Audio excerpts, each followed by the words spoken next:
record this so we can put it. So I hope that's all right. And then Michelle, over to you, baby.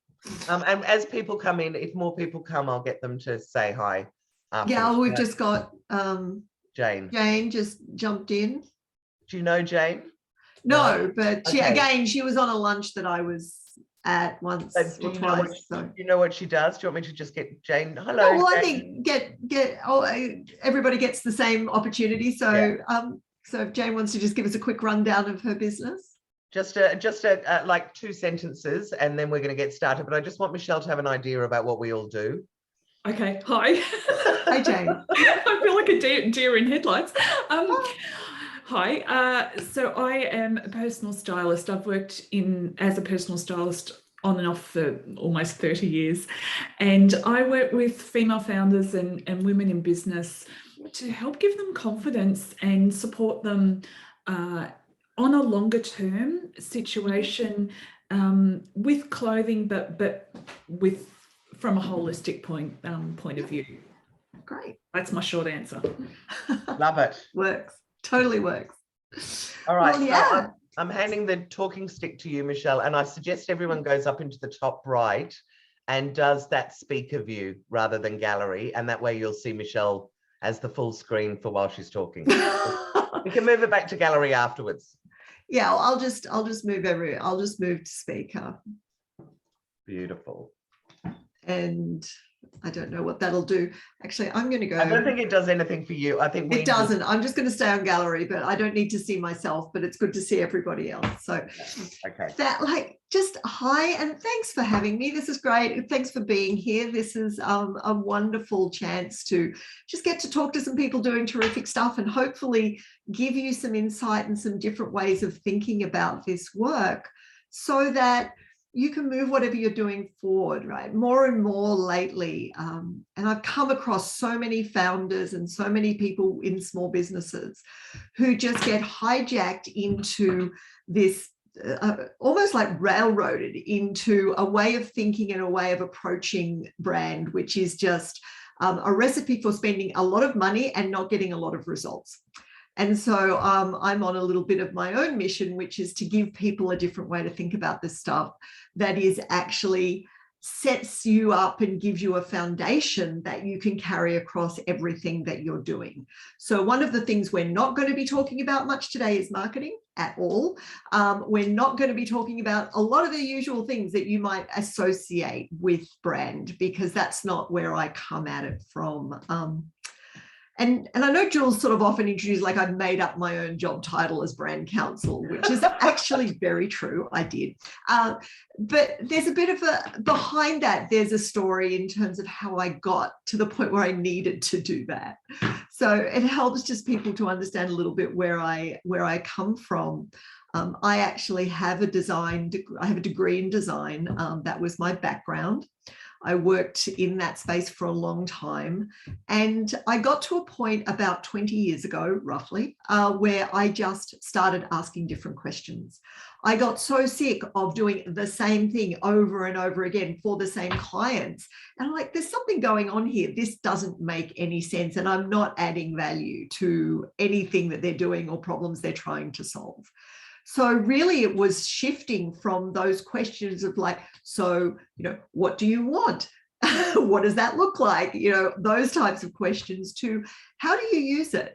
How does that fit in with the way your business works? What do you care about? What's most important to you? That shift to asking those questions is actually what put me on the path that I'm on to today. And there were some other key events that really turbocharged that for me.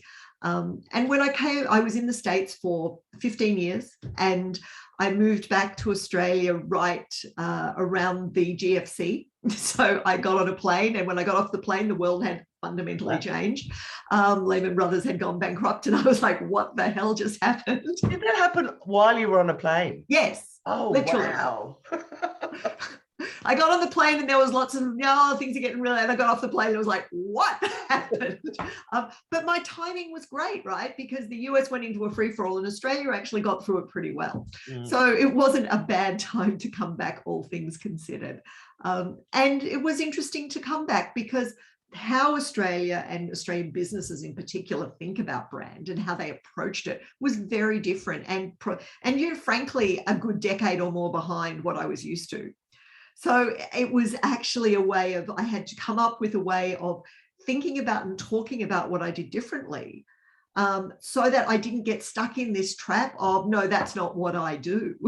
Yeah. And so the shift to a brand counsel was part of doing that, because now when I say I'm a brand counsel, people say, oh, so what's that? Instead of saying, so you do marketing. Yeah. Because that's what I used to get before. Yeah. So it was a much better way into the conversation. So that's how I ended up being brand counsel. But it was also more deeply tied to what I believe about brand, which is that fundamentally brand is the property of the people of the organization. It's not the property of anybody out there anywhere else. And in fact, people out there around have limited value in order to sort of contribute to what you're accomplishing, what you're building. So that's kind of a little, just a 5 minutes on how I got here to where I am today. And you can find, I've written over 550 articles at this point on this stuff. I've got 2 books that are out there. They're both ebooks. One of them is going to be a physical book as soon as I can get my clear enough space to actually get that finished. And it's a continuing conversation and actually an evolving point of view. So if we'd had this session even 5 years ago, we might have talked about it a little bit differently.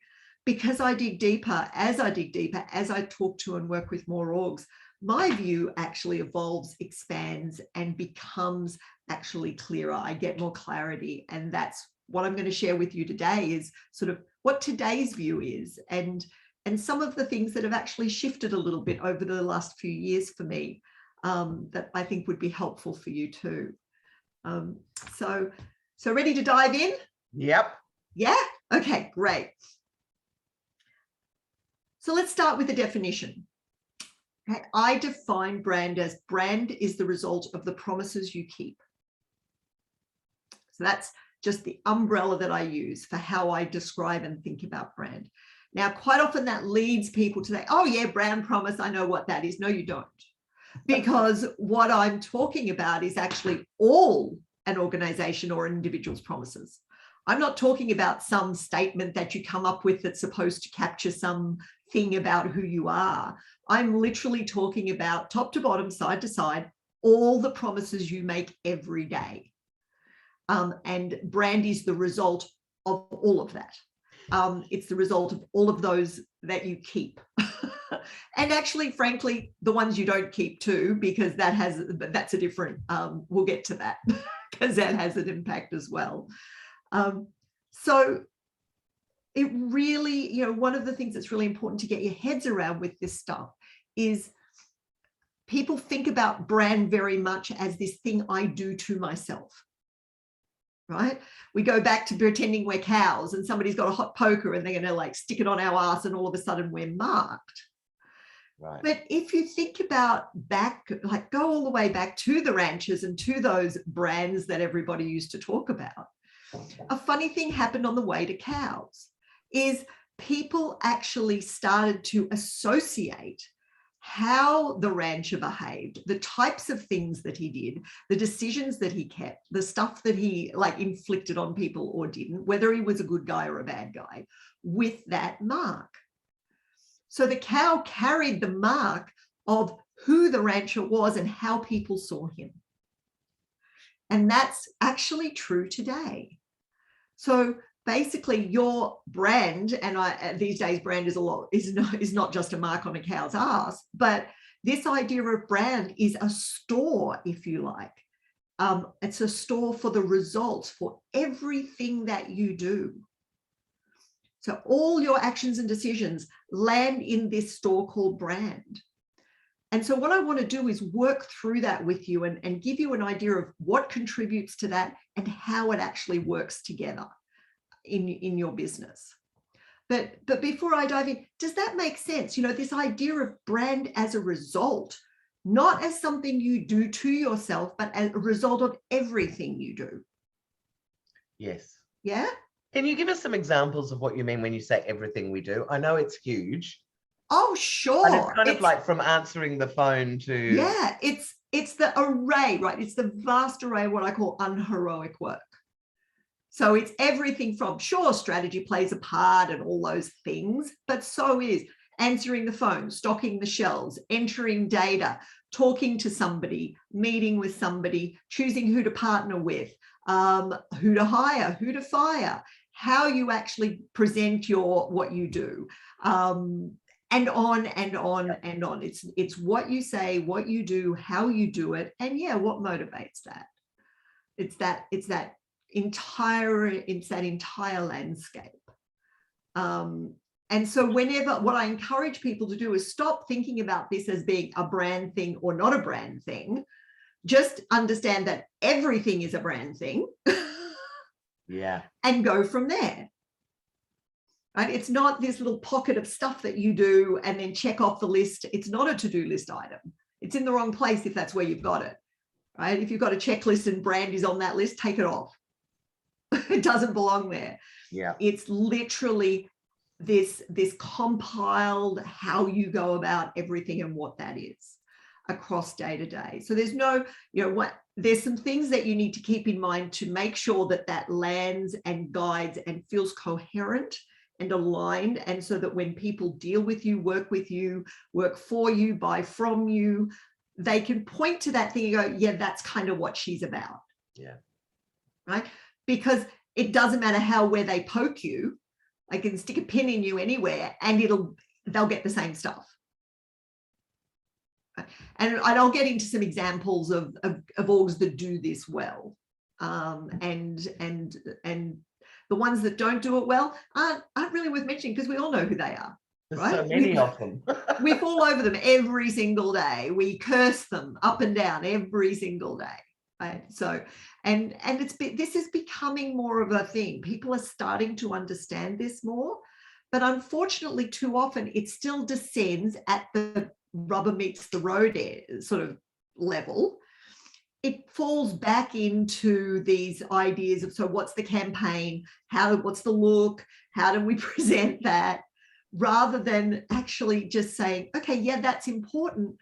But if what sits behind that, if everything that drives that isn't true, isn't something that lines up, that stuff, you've wasted your money. Mm. It's absolute waste of time and money. And people actually get way over invested in a lot of that stuff as well. And there's a reason for that, right? So I call the types of things that people spend a lot of time on in connection with so-called brand, what they call brand, what the general definition is. I call that bright, shiny objects, right? And they're bright, shiny objects for a reason, right? Because it's fun. It's fantastic fun to sit and brainstorm names and logos and colors and looks and images and feeling like, wow, I feel like I'm so creative and I'm making progress and I'm doing something that's really important and really matters. Yes, kind of, not so much. Okay, because the sad truth is nobody ever bought something because of a color or a logo. And I have so many people who slap back at me all the time saying, what about Apple? Right? That's people's come back to me always on that one, right? What about Apple? I'm like, nobody buys Apple because of the logo. They buy Apple because Apple created amazing products. Those amazing products were something people loved. And though they came to associate that love with the logo, they didn't love the products because of the logo. All the logo is a marker of what you love about Apple or not. And it changes over time as well. Logos often change. So logos do evolve and change, although a lot of people evolve and change logos when they shouldn't.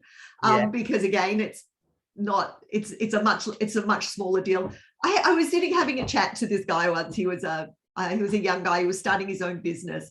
And he was asking me all this stuff about, so what should I call my business? And we're having, someone had asked me to mentor him. And I sat there and I just looked at him. I said, I don't know. What do you want to call it? And he was like, what do you mean? It's so important. I said, no, it's not. Nobody cares. Literally nobody cares. Like maybe you do and your mum, but literally nobody else cares what you call your business. Just name it something and then get to work. Because it's what you stand for that's much more important. Because it's what you stand for. It's what you do with that makes it meaningful, right? Yeah, there are certain circumstances. Like if you're an electrician, don't call yourself a plumber. Stuff like that, right? Just be a bit smart. And there are certain circumstances where people started out as something and then things changed and grew and they moved in a different direction and now the name isn't right anymore. Okay, yep, fine. But don't just, if you've got a name that kind of works, that generally says the right stuff, sets the right tone on in whatever way you want it to, keep it. Spend your money, spend your time, spend your effort somewhere else where you'll actually get return for that. So anyway, that's a little walk in the wilderness. We'll take a few of those. But what I want to do right now is walk you into, so if we think about brand as a result, how do we achieve it? Right? What's the stuff? How do we do this thing? Yeah, it's everything, but that's a pretty big pie.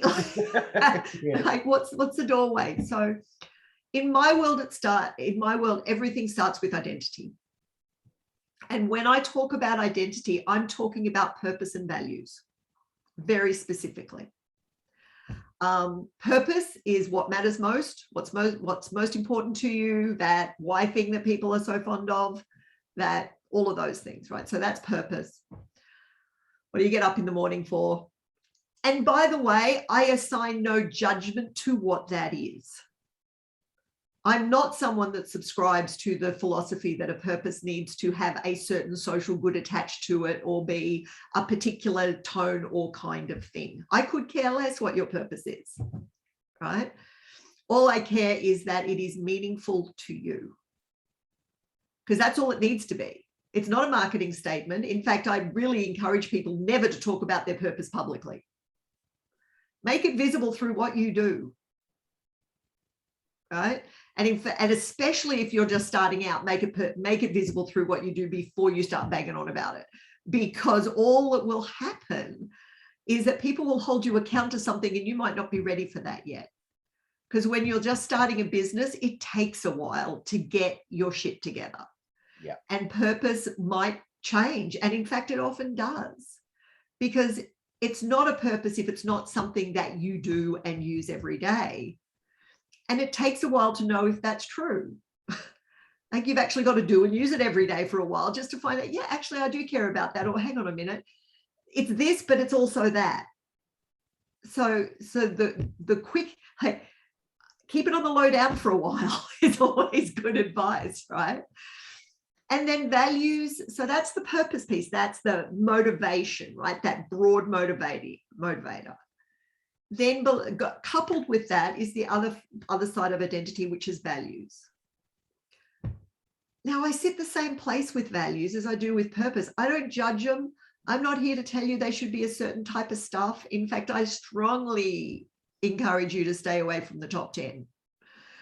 Honesty, integrity, trust, teamwork, fun, innovation, etc. By all means, embrace them if they're true, but there is no such thing as that, what values you should hold. There's only values that you truly hold, that are genuinely what you care about, what you believe about how you should do things. The short, simple, easy definition for values, it's how I do stuff. No more complicated than that. So if you try to figure out your values, a great place to start is actually make a big long list of how you do stuff. What's important to you about how you do stuff? So for example, one of my values, and you won't find these written anywhere, but one of my values is invest in strong relationships. And it's been a value of mine for a very long time. And that's one of the things about values, is when they're genuine, they don't change. They're pretty solid, like the ground you stand on. And how does that play out for me? Well, one of the things it means is I'm literally ludicrously loyal. And there are times when that's a significant disadvantage to me, but it's still the way it flies, right? It means that I will prioritize people who I have a strong relationship with over an opportunity that might seem juicy with somebody that I don't have a clue of, that doesn't want to do that work, that isn't interested in the reciprocity that's necessary for a relationship to thrive. All of that. So there's all sorts of stuff about that filters through into how I work. I'm sitting here today doing this because Jules asked me, and there's no way I would say no. Oh, I didn't realize you could have said no. No, there is no way I would say no to Jules for that, because she and I have had a relationship for a long time, and I'm here to support her as much as she's always been a terrific supporter and champion of mine. That's the way it works. So that's the stuff I'm talking about. So if your values are never inconvenient, in other words, if they don't ever get in the way of you wanting to do something or change the way you might do something, they're probably not values.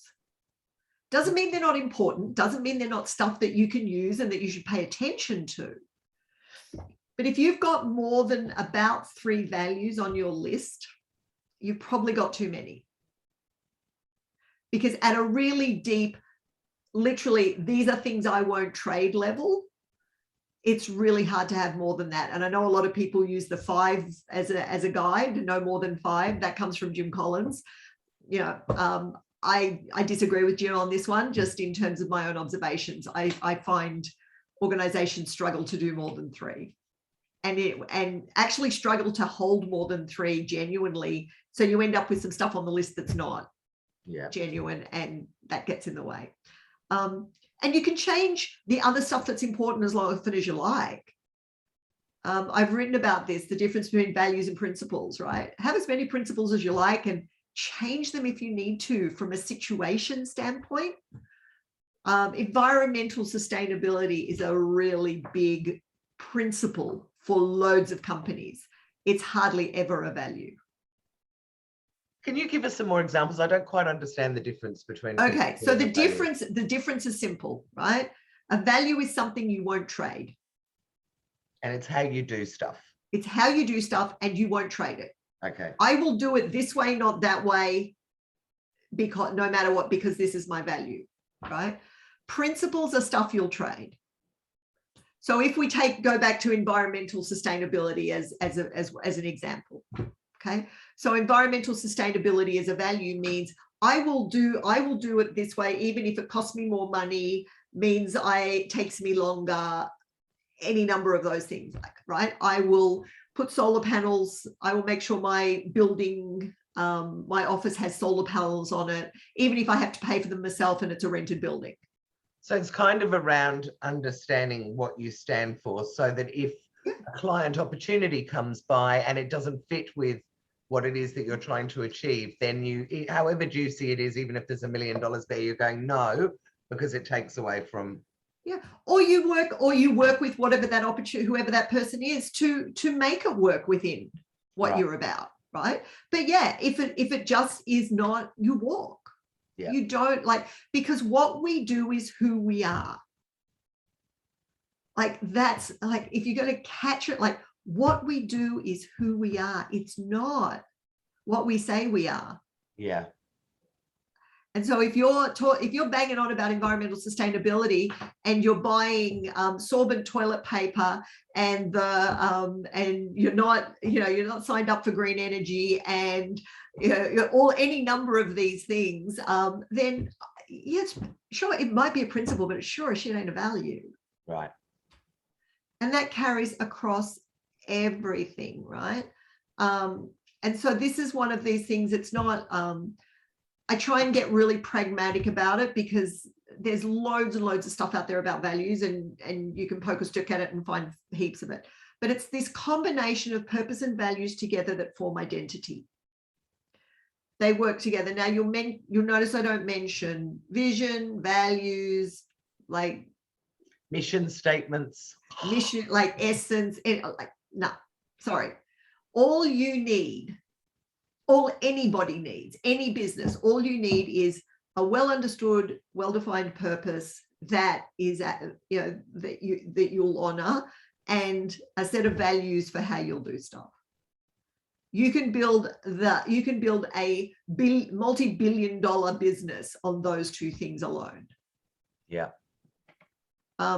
Because guess what? How you do your purpose at any one point in time is your strategy, right? So if I'm looking for what does my purpose mean today? Well, what is the environment around me? What's the landscape? How am I going to execute my business today? What are my products and services today? Yeah, it shows up in all that stuff. And if you need a statement that's more immediate and more like it's a bit pointier than purpose quite often is, go for it. I'm not saying you can't have those things. I'm just saying you don't necessarily need those things. I'm a no rules kind of gal on this stuff. Just stay away from what I call the one pager from hell. Which is what? The one pager from hell, everybody's seen it. So at the top, it says purpose, then it says vision, then it says mission, then it says values, and then under the values, it has behaviors. And under the behaviors, it has strategic principles and goals. And then under that, it might even have experience principles these days. And then beyond that, it goes on and like, right. And you take one look at that page and you're just like, I don't know what the hell I'm supposed to do.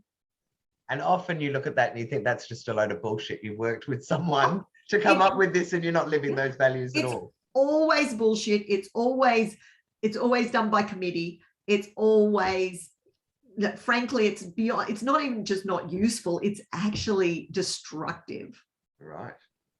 And the same goes with a lot of, and here I'm just going to get a little bit politically incorrect for a moment. 9 out of 10 agencies, the way they approach brand is destroys value in an organization. Right? By trying to create a church and state idea of what this stuff is. So you have the business and the strategy and the business strategy, and you have the organization's values and all that stuff. And then you have a whole set of brand stuff. No, you don't. No, you shouldn't, I should say. And any agency that tries to get you to go there, just run a mile. Right. Because it's not, you don't need it. There is no such thing as a brand personality. There's just how we do things and what we give a shit about. Yeah. There is no such thing as an essence. That's your purpose and your values, right? That's this identity thing. There is no, like, I could go down and down and down. Those guys are brilliant and they have a huge role to play. They can be incredibly useful, this stuff identity that you care about, into something that can connect with customers and the marketplace. They can absolutely, they can be really good at that. They can suck at it too, but they can be really good at it. But that's where it ends. Like, if you're asking those guys what that stuff should be, you're asking the wrong people. Right. Because their view of that stuff is, how is that going to play in the marketplace? And frankly, I don't care how it's going to play in the marketplace. At a core level, I care about what's genuine for you. Because that will then translate what internal becomes external in a heartbeat. And so this idea that you have this stuff that you care about inside and then this stuff that you do outside is bullshit. What you do inside becomes what you do outside. Right? How you treat your employees is how you treat your customers. Yeah. How you treat your partners is an on and on. There is no church and state with this stuff. And so it's, your identity is your identity. It's just those couple of things. And then once you understand those things, and that's deep work. That's not surface, that's not veneer, that's not, oh, let's come up with a sexy statement. I sort of advise people to make it a bit ugly and clunky, so you're actually not tempted to use it externally. Right? But whatever it needs to be, do the deep work to truly understand that. Test it on yourself.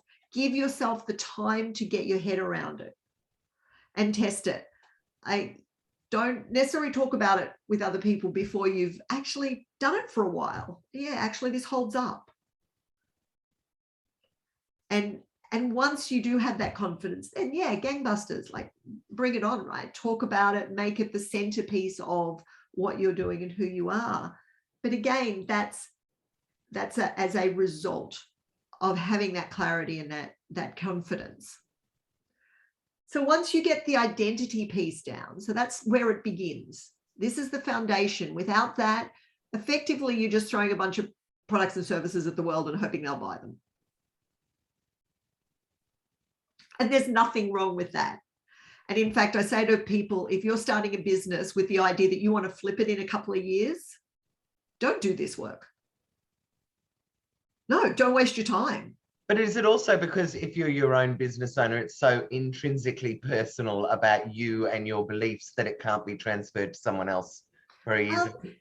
There's part of that, but that's a little bit different than what I'm talking about, right? So if you're doing a startup and you've got this idea, I'm going to start this, and I don't know that applies to anyone here, but particularly in the tech world, right? I've got this cool idea. I'm going to start it up. I'm going to build a platform. I'm going to drive growth, and then I'm going to flip it. It'll get bought by somebody else. I'll get a couple of $1 million bucks, and then I'll move on. So my advice to those people is don't do this work, right? Throw your money into something that is really into that marketing. Throw your money into actually building your audience, building your marketability, building value there, because that's what people will buy. And when you flip it, like whoever buys it is going to decimate whatever of this deep work you do anyway, because it's not a merger. If you get bought, it's an acquisition, and the acquirer will eat your fish. So, but for people like a lot of the is on the call, you're starting your own business. You're intending to do that business. I don't know if any of you have an exit strategy for a particular period of time, and you may, but it's deeply personal, yes. And so that's incredibly hard to just sell off anyway. But do get, as you do this work, as you get to do this identity work, right? Understand that it's a process of awareness and observation. Like notice, oh, actually, I thought this thing was really important to me, but now I've been doing it for a while. Now it feels like this is actually more important, right? And Jules can speak to this as well, because you've been through, this is sort of the work that you've been doing over the last little while with She's the Boss, right? Is really getting clear on, oh, actually it's about this, not that. Yeah, the process we did, I think we did 6 hours with you, and it blew all of us away. Just really diving it. I think very rarely do we get the time that we're allowed to just focus on something so sort of small but big and just go really, really deep, as you talk about. So it was a totally fascinating process, all of it, and came out with some great truths that are totally true about our purpose and values and our identity. Yeah. And so giving yourself permission to do that's super important.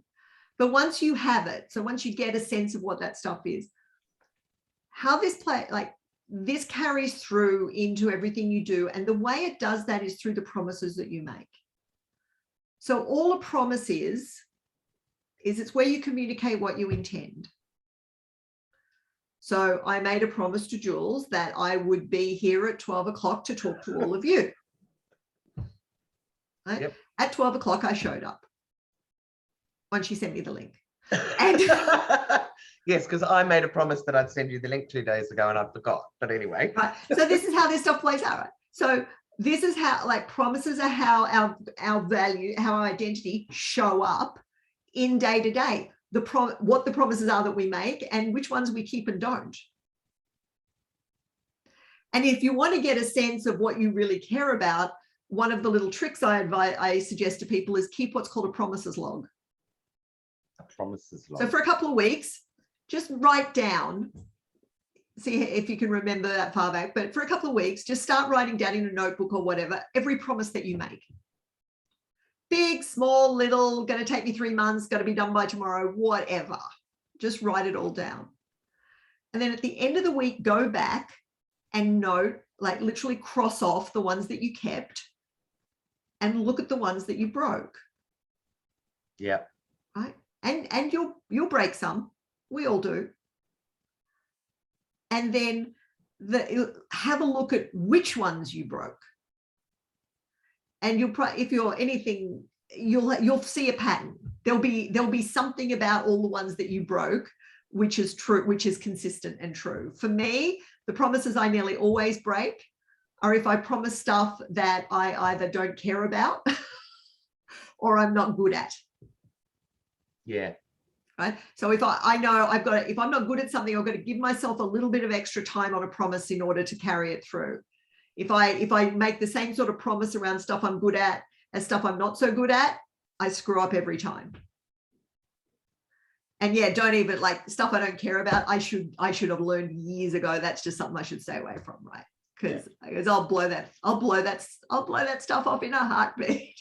But you notice those patterns, and then you map it back. Okay, how's this stack up against my values? Against my purpose? What is this pattern telling me? And it might be that, wow, I really thought this was important to me, but every time I make a promise that's connected with that, I break it. Yeah. So this is all a way to actually get a different view of what you care about and how you do it.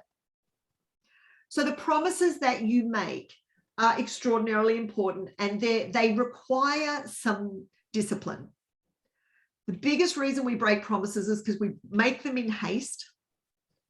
We don't actually think about what we need to have in place to keep our promises. Because to make a promise you can keep, to keep a promise, you've got to make a promise you can keep. Fundamentally, right? Sounds easy. Not quite so easy. So, Jewel, can I share my screen for a sec? Absolutely. Is it not letting you?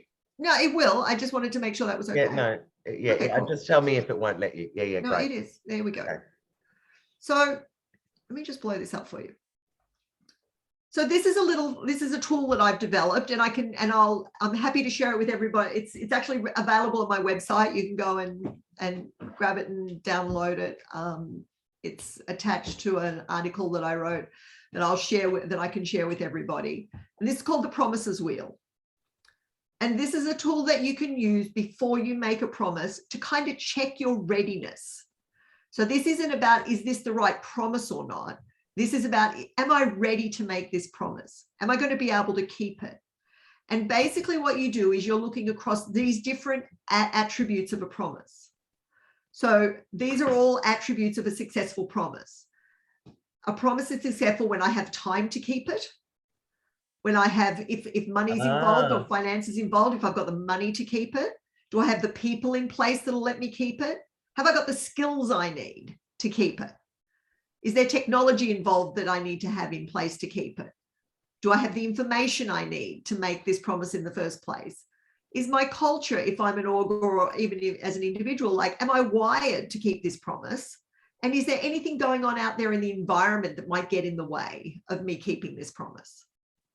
And you rate yourself from 0 to 5 on every single one, or as many of those that are relevant.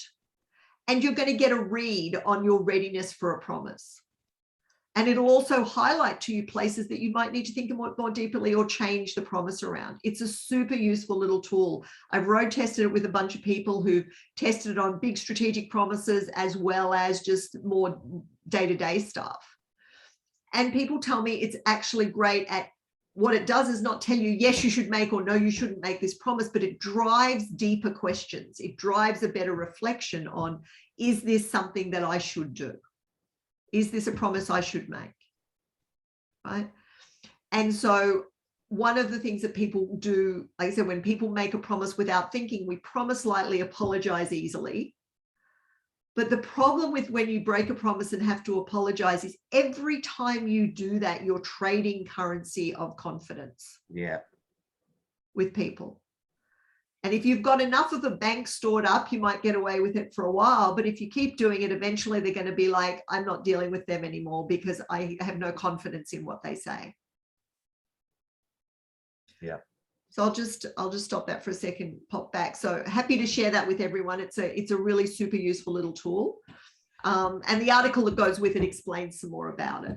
So when you think about how we bring identity into, like, through all the promises that we make, hey, we're going to do this call today. I'll be here at 12 o'clock. We're going to talk about what this thing is and how it's going to work.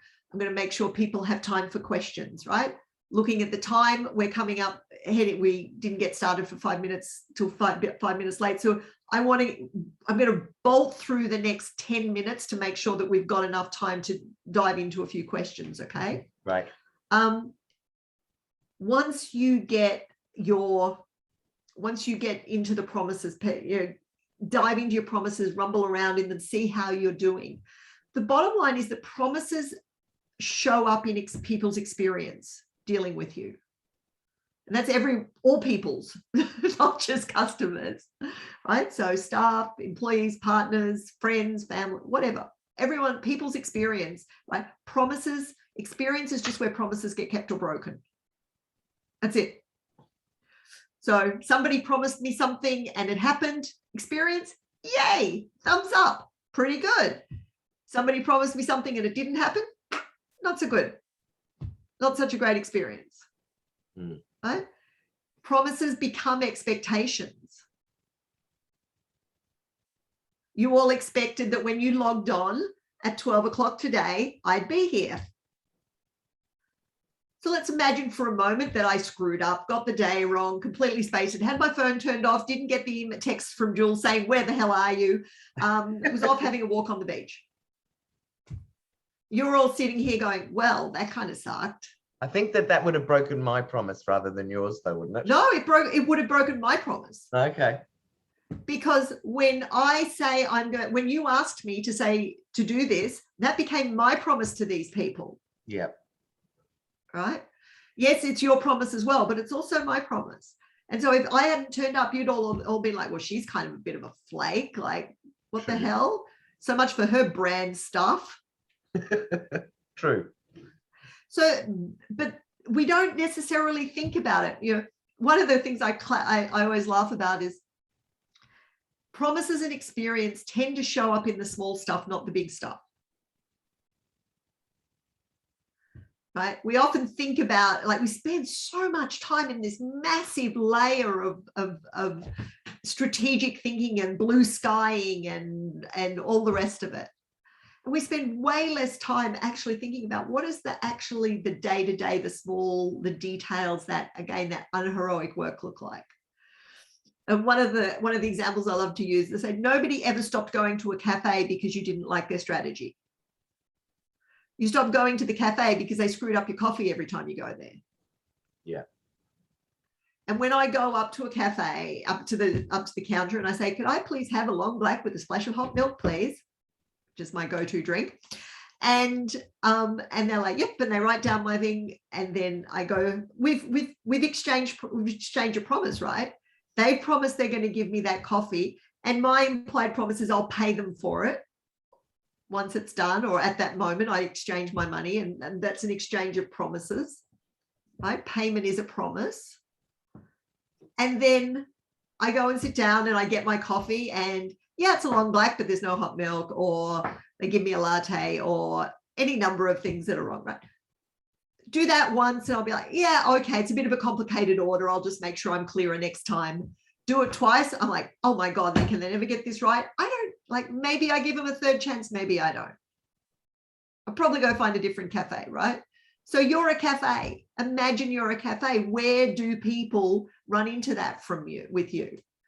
In those little moments, because it's the little stuff we remember. We don't remember the big stuff. And the other dirty little secret about experience is that we're disproportionately influenced by the last part of the experience that we have. So that's true of everything we do. So if you go into a shop, you can't find what you're looking for, the place is a mess, eventually you get someone to help you and you manage to find it, you go to the counter and you're kind of pissed off because it's like, oh my God, it shouldn't be this hard. And then the person at the front counter is lovely and asks you how your day was and is so excited for that thing that you bought and talks to you about why you're buying it and how you're going to use it. And you walk away going, wow, that was pretty good. Completely forgetting about the fact that for like 5 minutes before that, you were ready to like chuck the thing at them and walk out the door. That plays out over and over and over again. So it's that you know, that little line at the bottom of the email that just sort of says something a little bit personal and unconventional or specific to you. They're like, oh, wow, that's lovely. And so I think someone put in comments here, I call it the postman theory, right? It is a bit like that. Yeah, we don't, but it's that and a little bit different because, yeah, we actually do tend to over remember the negative, but that's a different thing than overvaluing the last part of the experience. So yes, we are absolutely disproportionately influenced by negativity. That's a thing called I call the amygdala hijack. Of course you do. Because that's where our negativity lives, right? It's that fight or flight little thing that sits there and goes, ah, run away. That's where it comes from. So it takes about one negative thing takes about 7 positive things to get past it. Yeah. Right. My love about the postman theory, this is a walk in the wilderness just because I love this story, right? It drives me batshit crazy when I get a text message or an email from Australia Post saying, how was your delivery? And my response to that is, well, did I get the package? Like, you delivered it because you have to note it in your little app thing that you dropped it. So I got the package. How do you think the delivery was? Like, don't ask people stuff that you should already know. That's just lazy. Did you see Jodie's quote that maybe they're just excited that they've actually done something? That's classic, actually. Yeah, no, that's classic. Although I must admit, I love my postie. He's delightful. So I shouldn't. It's not his fault. Australia Post has an over exuberant customer experience team. As does Telstra and Optus and all the other ones who are appalling in their public. And everybody else. Oh, my personal and current favourites are the people who they have their own in their Shopify or whatever. They all have their sort of delivery process piece. So they're breathlessly telling you, your package is on the way. Oh, yeah. Like, oh, goody, my life is so much better now. I know my eye cream is coming. But, your package is on the way. It's coming tomorrow. It's being delivered today. And at the same time, I'm getting those same emails from the delivery provider, whoever that is, Australia Post or the courier. So I've got 2 people telling me breathlessly that my eye cream is on its way. It's a bit much. But again, this is all what happens when we don't think critically down through our processes. Yeah. Right? When I'm talking about the unheroic stuff, that's exactly what I'm talking about. Right? One of our values is, right? I'll take Atlassian's, like, don't fuck the customer. It's actually that's one of Atlassian's values. Is it? Right?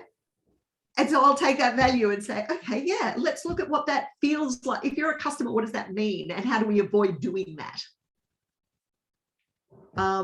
So how does this stuff translate into the way you do things? All the way down into the corners of your organization. Yeah. Okay. That's the unheroic work. So often what I see is organizations spend all this time on identity. Hey, we've got our purpose, and isn't it amazing? We've got our values. We feel so good. Right?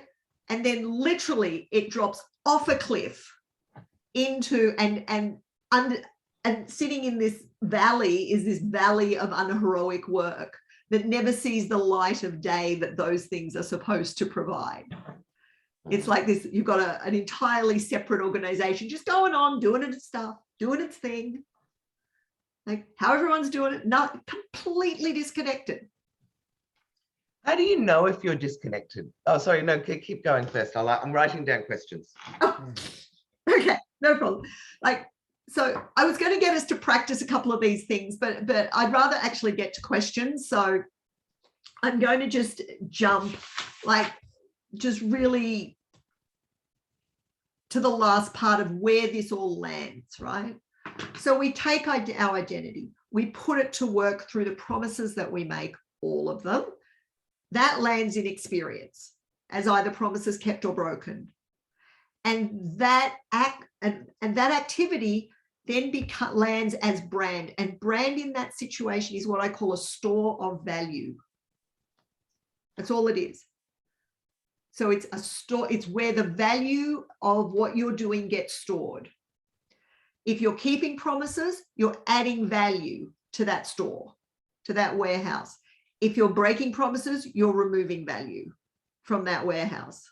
Break too many promises, you're going to run out of value, and then it gets to be game over, or you're in serious trouble as a business. But if you keep adding value and you accumulate enough on a day-to-day basis, what that does is help you do more work. So this is the way it works. Branding that situation, like that store of value becomes like a capital that you can then do, that you can use to do more work. If you have a strong store of value in your brand, it's easier to get customers. It's easier to keep the customers you have. It's easier to hire people and keep the employees that you have.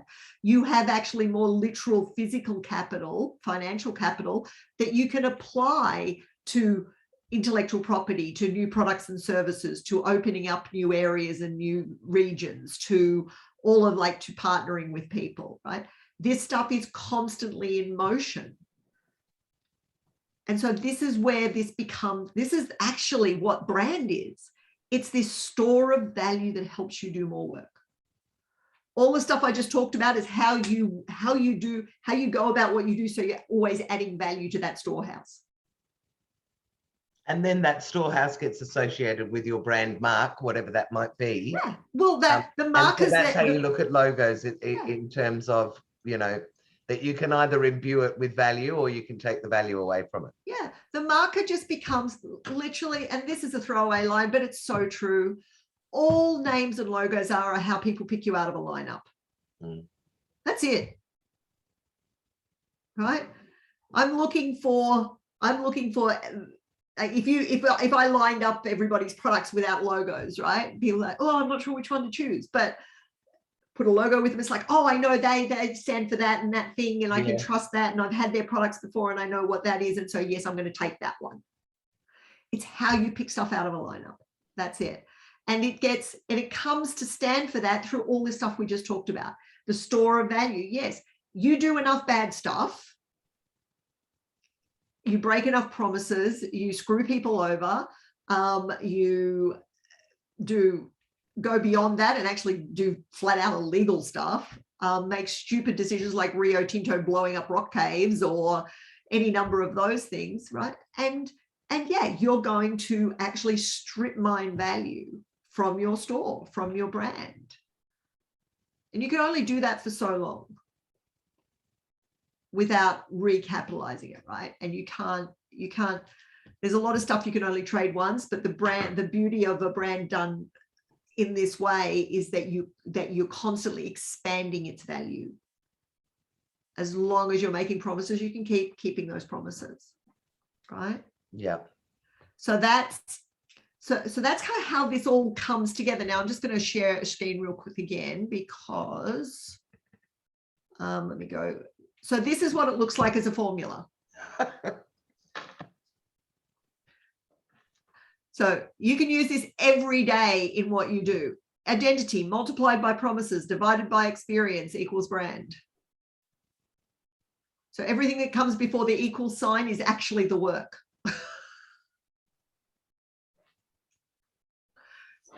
So when you've got a decision, something you're deciding whether to do it or not, or looking at a process, or trying to figure out a product or service, or thinking about your customers or your employees or your partners, right? How does this align with my identity? Is whatever promise I'm considering, like, am I giving it, are those attributes, am I ready to make that promise? Is it reflecting my identity? Okay. What's people's experience working with me, right? Have I kept or broken stuff? And then you can basically keep almost a running tally of what your brand, of what that value looks like. And what's really interesting is it always looks like this. I need a last slide that just shows this like higgledy-piggledy line going like this, right? Because we all break promises sometimes. Take a little bit of value out, bounce back, do it better, add a little more value. And overall, you want the trajectory to be going upwards. Yeah. It'll do this, but overall, you want it going upwards. And you can do that calculation yourself. You can come up with measures to give you a sense of, am I tracking in the right way? Am I going in the right way? And those measures should tie back to your identity again and sort of get to that heart. So Jules, for example, like she's the boss, you're about women founders. Yeah. Right. And with a particular emphasis on women founders sort of over the age of 45. And who are purpose driven, which you ended up helping us with our statement, which was business women to believe in. Yeah. Which and just so, hit the nail on the head. There's a measure you can look at, is right. Okay, you can literally keep a running tally of how many women have we reached. Yeah. Yeah. Right, to show that you're tracking in the right direction. And if that number's not going up, then you're not doing something, you're not doing something right. And so you can go back and have a look. Yeah. So I'm just going to pause there because I have literally now just blatted at you for an hour with virtually out taking a breath. Does that make sense? Does that make sense as something that you can take, like tomorrow you can wake up and you can sit down in your business and go, okay, yeah, actually there's some aspects of that I need to think about. So basically going through our processes and what we're doing and seeing whether that aligns with our purpose and our values. Yeah, absolutely. Absolutely. Now, the one thing I haven't talked about much at all is customers or stakeholders or whatever. And that's not because they're not important, because they are.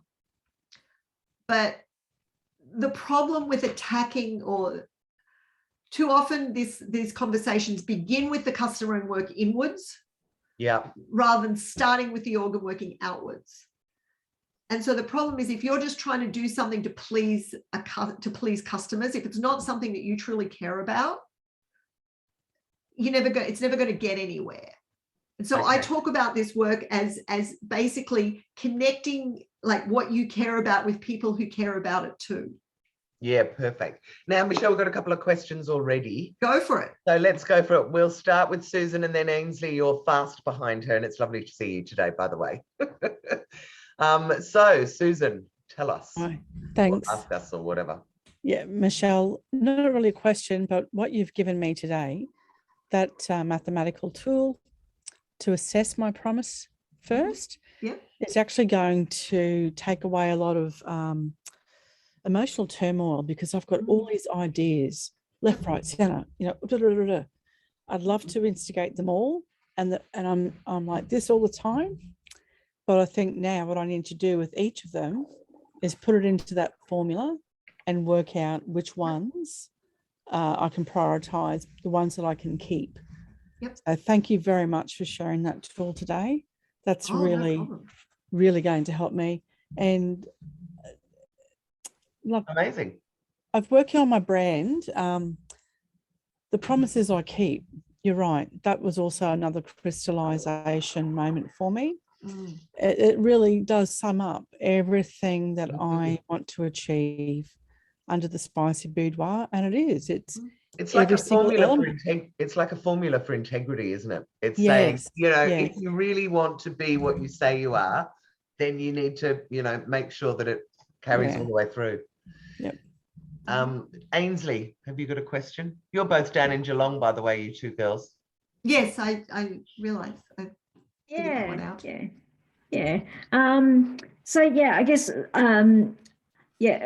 one of the things is I've been meaning to do a brand alignment audit this year, and I have been putting it off and off and off because I've been too scared to find out what the responses would be from past clients, as to like if I'm getting things wrong or whatever. But using that calculation is going to actually make that easier. But my question, I guess, is Simon Sinek, Start With Why.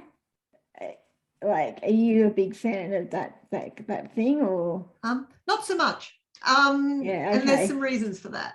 So I've never yet met an organization that started with why. Everyone starts with what and how. Why comes later. And why is important, absolutely. You need to understand why. Why is just motivation, right? So why is our motivation? The trouble is that asking people why.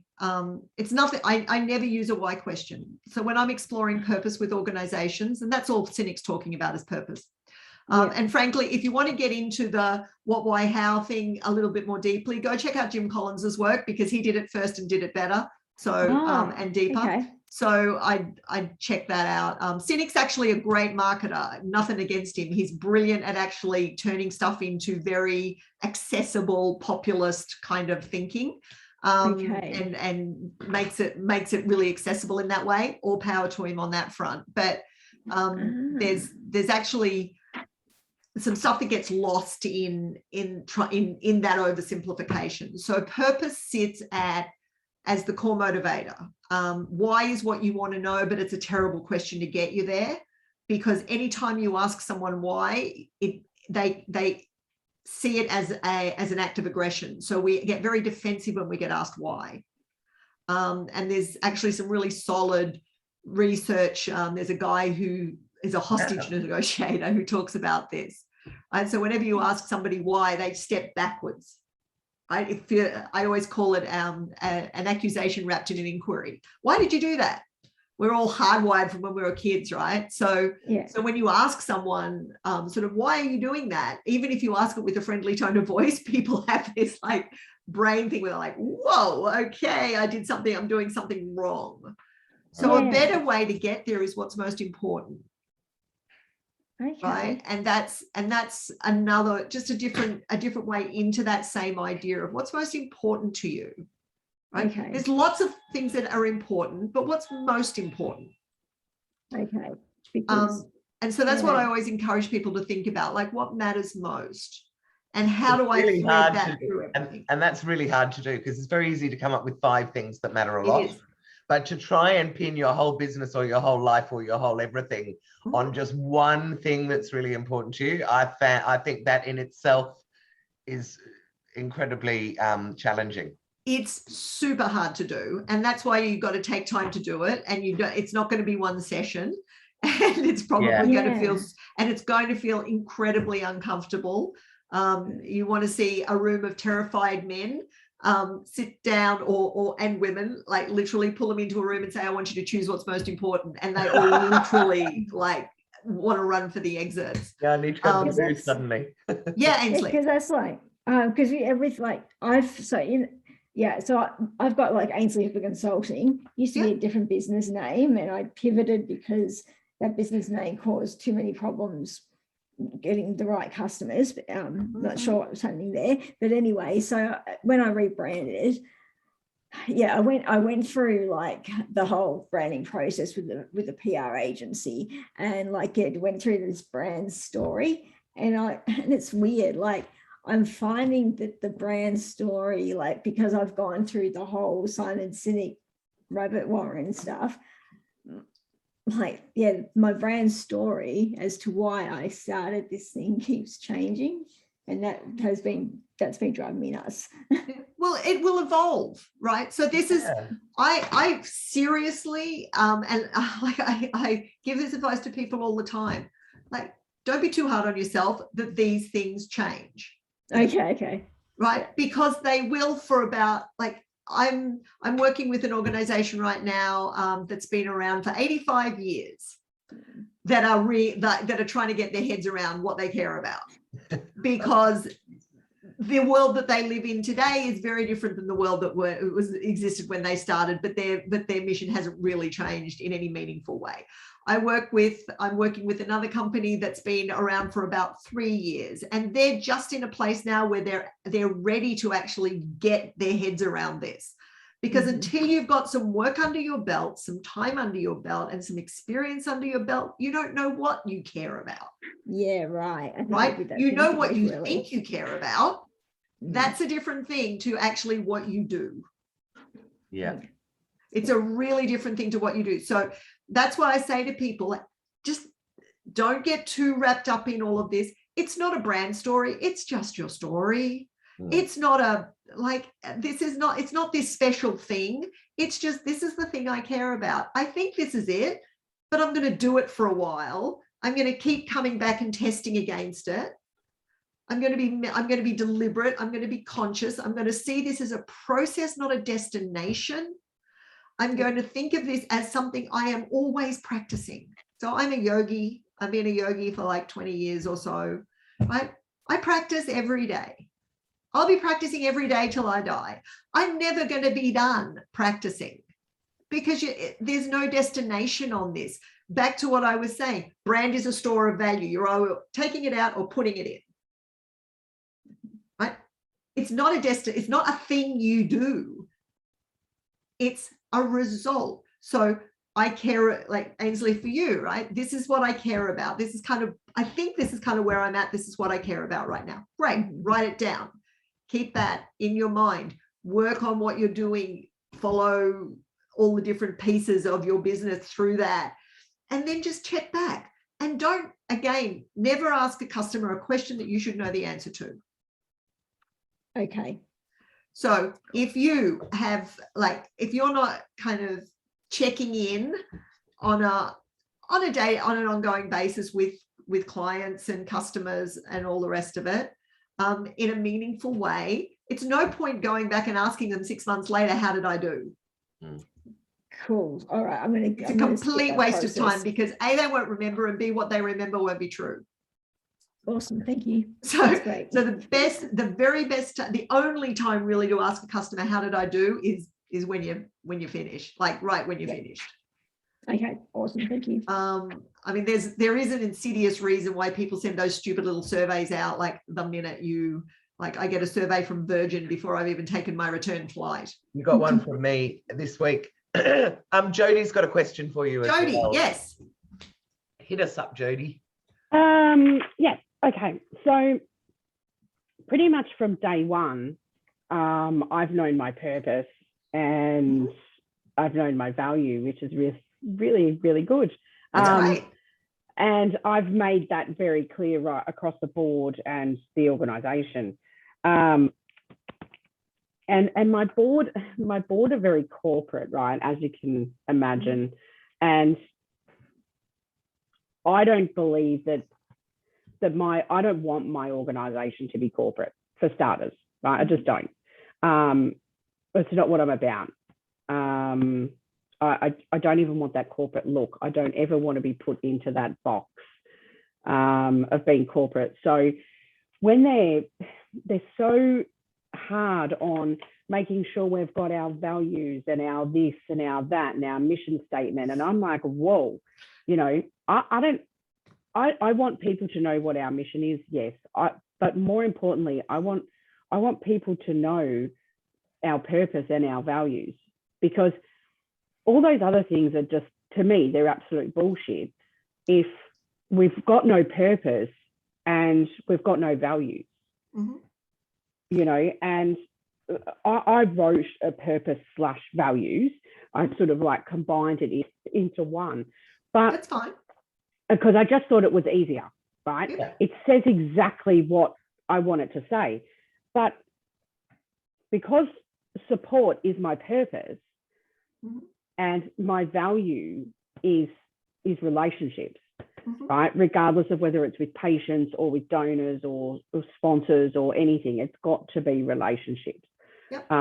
Because the world of business is so focused on sell, mm-hmm. that I would rather build a really good relationship with everybody on this screen and get no money out of them whatsoever, but know that when the time comes that I need some sort of support or help, mm-hmm. they would all put their hands up and come and do a Bunnings barbecue with me to fundraise, because that would be a lot more beneficial to me than them handing me $50. So, you know, and so what I had written was to provide practical support and build supportive relationships with people affected by cancer. But I'm just wondering whether having support and supportive in the same sentence is... Yeah. So again, don't think about it as a marketing statement, right? It's a guiding statement. Yeah. So is having support and supportive in there, do you, like, you understand you mean different things by those things? Yeah. Right. You use those things differently, I'm assuming. Correct. Right? Yes. So, so again, I mean, if I was working with you through that, I'd probably dig into both of those terms and see how you mean them differently, and just see if there was maybe sort of some clarity that you could get to that might create some distinction between them, so that people don't trip over it. Mm-hmm. Because again, if you want these things to be motivating to more than just you, right? It really, they do need to be able to be explained and understood, right? Yep. And so that, I'm not saying it's the wrong statement or a bad statement. I mean, whether you call it purpose or mission or purpose and values combined or a credo or a whatever, like, I could care less. And neither should you. It's meaningful for you. And what's meaningful to your organization. That's all that matters. And if your board can't get their heads around that, then, whatever. Well, that's the thing, like how and why I came up with it was actually through Jim Collins, and his book, Good to Great. And this book is like a Bible to me. Yep. And I made my board read this, read the first chapter, actually. Good.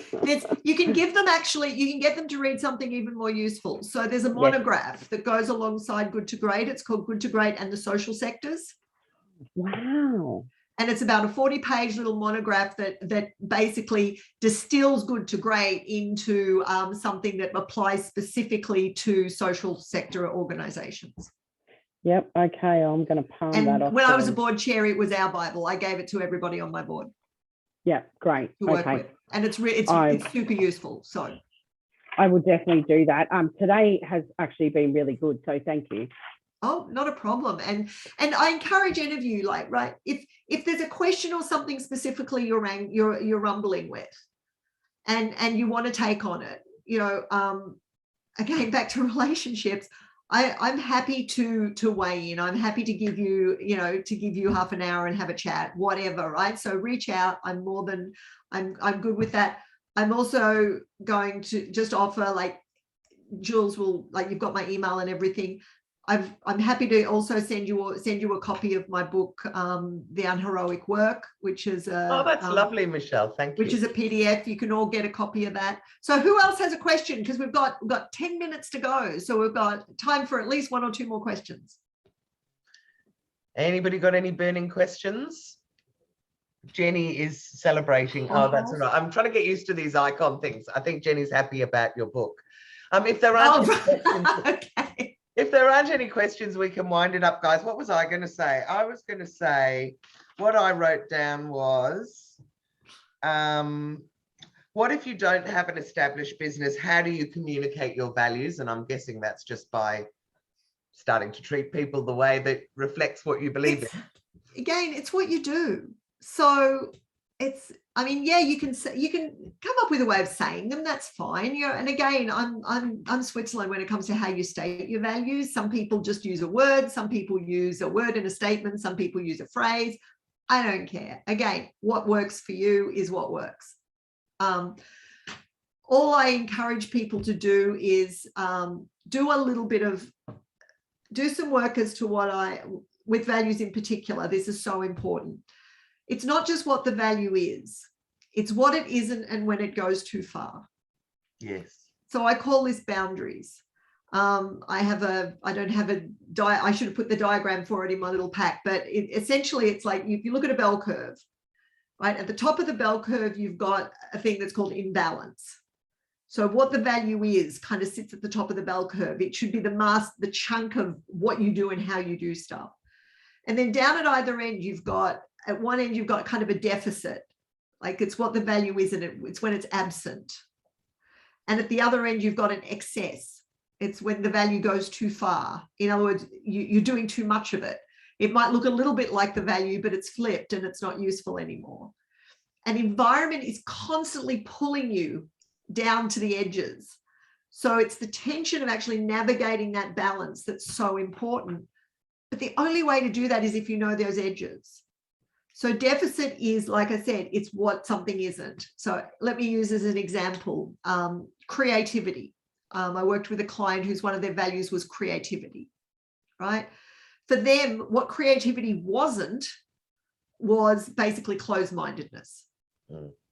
So that's relatively obvious. What isn't always the opposite, but it's always related, right? So it's an absence of creativity, is like for them was closed-mindedness.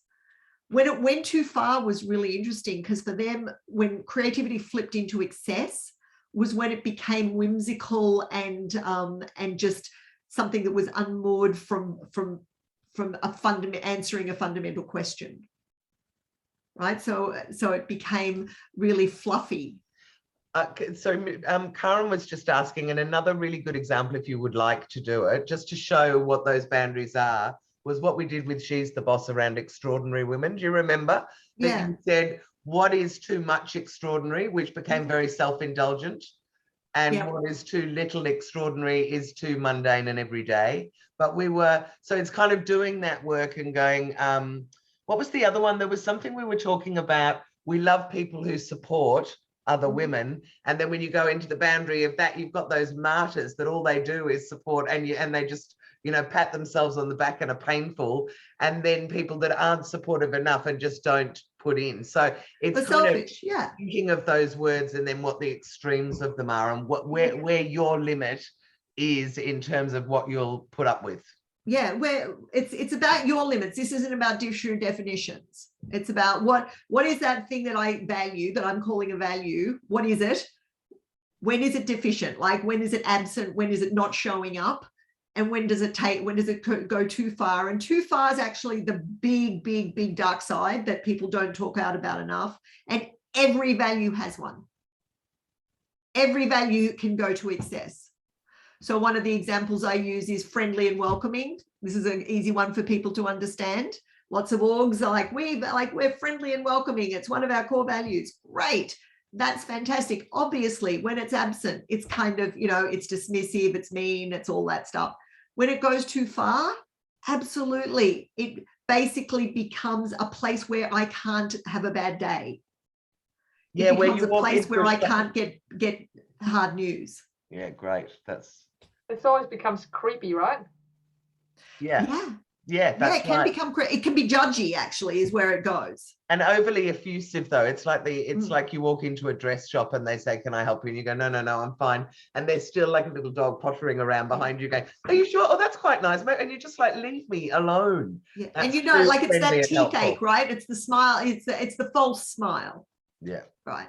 But there's all of these things. So this is when I work with orgs on values, this is how we work. We dig, we excavate, we get out the digger, and we go down to explore these limits.